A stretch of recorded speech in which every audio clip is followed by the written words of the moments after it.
আগের মিনি ব্লগে তো তোমার সাথে শেয়ারই করেছিলাম যে আমরা গেছিলাম মামার বাড়ি। আমার বাড়িতে দুপুরবেলাটা কাটিয়ে বিকালবেলা চলে গেছিলাম আমার মাসির বাড়ি। এটা হচ্ছে আমার মাসির নাতি আর নাতনি। ওখানে সবার সাথে গল্প করে আমরা সব ভাই বোনের মিলে বেরিয়ে গেছিলাম ঘুরতে। একটা বাইকে আমি, আমার বোন আর বর, আর একটা বাইকে আমার দুই ভাই।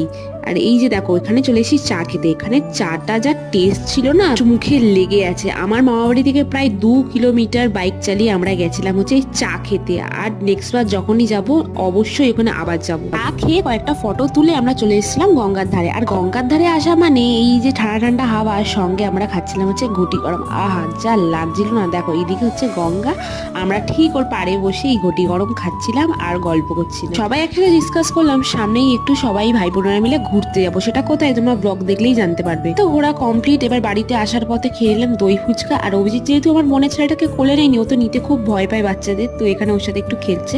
দিনটা কিভাবে কাটলাম সবটাই তোমাদের সাথে শেয়ার করলাম। কেমন লাগলো জানি ওটা।